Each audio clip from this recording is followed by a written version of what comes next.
So this is a special episode of Ranting at whatever, because we've done the cars, now we're ranting at cameras in bars as well. Cameras in bars. Still here with Pete Turnbull. Our lunch hasn't turned up yet. The next one's going to be cameras on Mars. Well, actually, Joe, what I originally wanted to do with you was ranting at cameras under monkey bars. Cameras under cars, monkey bars, and then cars, monkey bars. monkey So I was going to come train with you down the beach and then do that. Maybe we do that another day. Yeah. But yeah, we talked about the pubs before. We were talking about the pubs how I want to make unfairly they've been treated.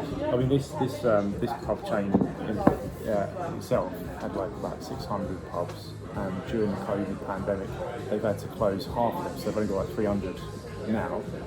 That's like 300 pubs, each serving 100, average 100 people per week or whatever, or daily.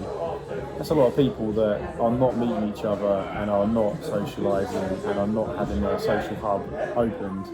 The social cost is huge, isn't it? So, as well as just the monetary cost, it's about tearing apart the fabric of society, and the plan's working, isn't it? Yeah, keeping us apart. Yeah. Like, with the pandemic, we noticed that alcohol sales didn't go down. So just because the pubs were shut, we still bought a similar amount of alcohol than we did to the previous year. Everyone's drinking at home. Everyone's drinking at home by themselves. Yeah, which is dangerous, isn't it? Yeah. Yeah, it's not healthy. I mean, it's different having like, a Guinness or whatever, or with your meal, your mate down the pub, once in a while, If you're doing it at home and you're not. If you're doing it at home, you're drinking like, a whole bottle of whiskey or, whole crates yourself, and getting all depressed and everything. And it's not good, is it? Yeah, I mean, we're designed to sort of share our energy, exchange our energy, and there's no better place to do that than down the pub, is there? Because you have a few pints, everyone. It's a bit of a social lubricant as well, so everyone lets loose a little bit. Yeah. Like, do things they wouldn't. I mean, I definitely do things I wouldn't do when I'm sober, because I haven't got the confidence to. And you don't have to drink down pubs either. It's just a place where people meet. Yeah, just a place to hang out. It could be a restaurant. A cup of tea or a coffee or anything, right? Like a barber shop in Desmond's. Desmond. You can get a haircut. Yeah, you can play pub quiz and do all that stuff. But meet and have chats. Yeah. But more importantly, it's like actually, this is where people think about your childhood. Feel good, isn't it? Yeah, think about your childhood. How many memories you got from being down the pub as a kid? I mean, we're in Nathan's Arms, and I was a kid in this pub, so I lived upstairs with my old man and my mum run it. So I've got lots of memories, good memories in pubs. But of me dad taking me to the pub and like playing in the gardens and it's a kid-friendly stuff like that. Bring your kids here and let them fleece all your mates. They get used to being around adults, other adults, and chatting and hearing conversations, They learn how to speak and they learn how to interact, and they build up their natural immunity to things, and you get to see dad get drunk and be a dick. That's it, yeah. Get to see mum swearing. Yeah. But then they probably do that at home anyway. Yeah, but they get to see it in public. Yeah. See, I told you to their mates. Yeah, see. Yeah, no, but social confirmation. But not just. I've got good memories of like the social things. Like I remember when we had a cricket match. Yeah. Up at Pet. That was because like a couple of people played cricket. Yeah. And then the rest was made up of. It was the whole thing. Who made a day of it and had a jolly and you don't really get that social thing. You do get it in gyms, so you get like a bit of a community. You go out and they have lunches together and stuff like that. One of Jack D's jokes from the comedy gig a while back is that your life and your memories and your events and your perception of time is made up of events, right? It's not the minutes on the clock. It's what you're doing in that time. If you're at home staring at the wall, it goes pretty quick.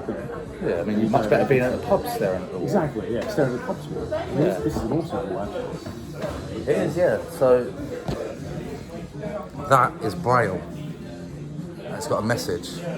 If you don't like this, then bottoms up or something, or up yours or horror. Yeah. Or say something like that. We need someone who knows Braille to tell us again. So, anyway. It's witty. So, like, I think that we should start campaigning to get the government to cut tax. He's saying that word though, only witty. Chris Witty. He's ruined that word. Well, isn't it just ironic that it's Chris Whitty that? Because he ain't very witty, is he? Well, no. Yeah. You know, should you take health advice from people who look really fucking unhealthy? That's another question. Yeah, he looks a bit like an alien, doesn't he? But I don't want to get into that. Like, fucking, I'm not gonna stoop to the level of these people Yeah, who we're having a good personally criticise other good people for their good features or something. Because I'd rather personally criticise him for on his actions. Yeah. Yeah. He's an ugly cunt, but not because of his physical features. Because of his, anyway. Because of his, But yeah, I think a campaign to cut all the tax in pubs so we can get our pubs back and get the community back and get everyone back in on the weekends and doing stuff together as a community. Yeah. Having community hubs. It doesn't have to be pubs, but just the idea of it. The new tax rebate or tax break or whatever they call it. Shouldn't be for the big chain. It shouldn't be for the big. No, just fuck it. Just be for the, all independent pubs or all independent businesses that are pubs. Get tax cut free rate. for a couple of years. Yeah. It's 1.2 billion is the total revenue. So that's all supermarket alcohol and that. So that you could even higher it. So raise the tax on alcohol sales in supermarkets. Then fucking huge corporations that have earned so much during this pandemic, because everyone was at home and the only place they could go was the supermarket, so they went to the supermarket every day to get stuff they didn't need. It's not really a day out though, is it? Yeah, so they all they learned loads of money. So how about let's give it back? Let's raise tax on the people who did well out of the pandemic and lower it for the people who didn't do quite so well to give them a chance. I mean, think of. And if you think that that's a waste of taxpayers' money, to, or wasting it, then £37 billion. Didn't it make everybody feel better though that Jeff Bezos went into space after they spent 2 years not doing anything? Do you know what? Do you know how little I'm concerned? A couple of people spoke to me about Jeff Bezos. Do you know how little I am concerned about his space travel or anything to do with it? Like, I really don't give a fuck about Jeff Bezos. Like, I don't care if he wants to go and walk on Mars, then fine, let him do it. Like, I don't care. Like, I'm more concerned about how Jeff Bezos dodges so much tax. Yeah. That's like, I don't care about the space travel. Whatever. Start paying your tax. Pay your tax, man. Well, not even start paying his tax, because like what he's doing is legal. How about the government start taxing him? Start taking some money off of him. Make new rules. You seem to have made new rules well for this pandemic. Make new rules for him. And other big, huge corporations that are robbing small independent businesses all the time. Because it's us. Them small independent businesses are people like us, and they feed families like us, so we should be looking after our own now. They usually come up with this narrative, don't they, where they say, oh yeah, but if we tax them too much here or we tax them too much there, then they'll take their business elsewhere. But if all of the countries, well, fucking go elsewhere then. Blanket law, fuck him. Blanket law. Fuck him. Did it. If he takes his business elsewhere, good. Fuck off. We don't want you anyway. You're not paying any tax. Yeah. So.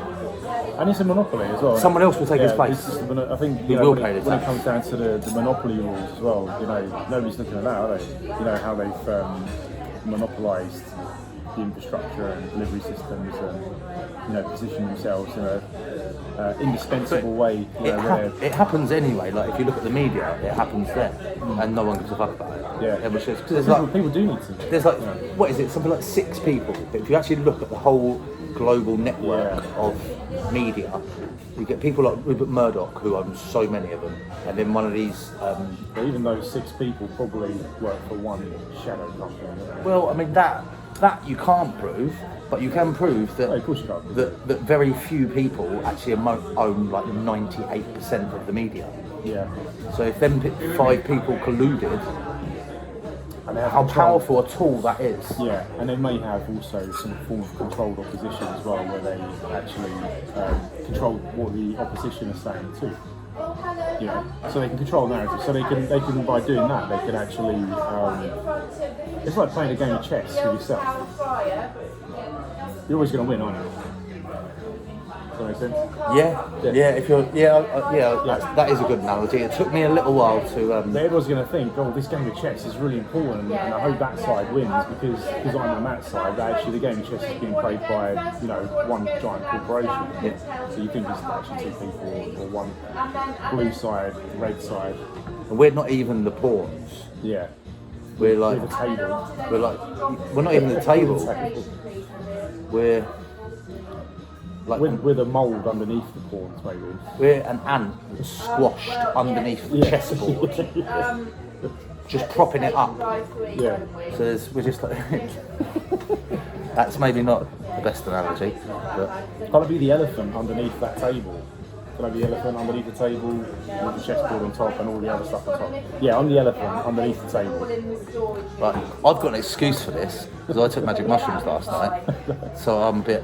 Whereas Pete, Yeah, I'm he still ain't on them. I'm still on them from 10 years ago. He's literally just that out there. Half my brain is magic mushroom. Yeah, do you want a bit? Yeah.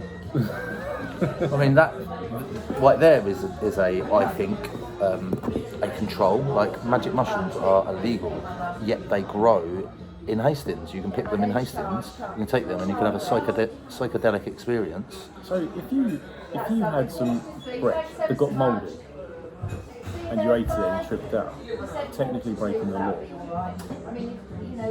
which doesn't make sense. I don't know about that.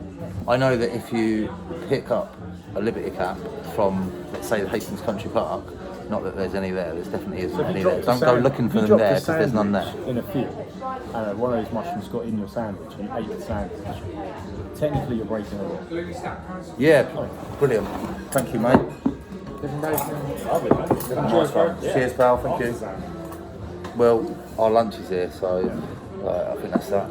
Vegan's Yeah, got, like you're not going to get to. Kev's got the vegan special. And Yeah, I've I've got- the complete opposite. Yeah, you went for like meat on meat, Yeah. whereas I went for. It's not vegan, it's vegetarian because there's Yeah, it's cheese in there. halloumi. I had the halloumi stuff. Yeah. So yeah, sweet. Peace out.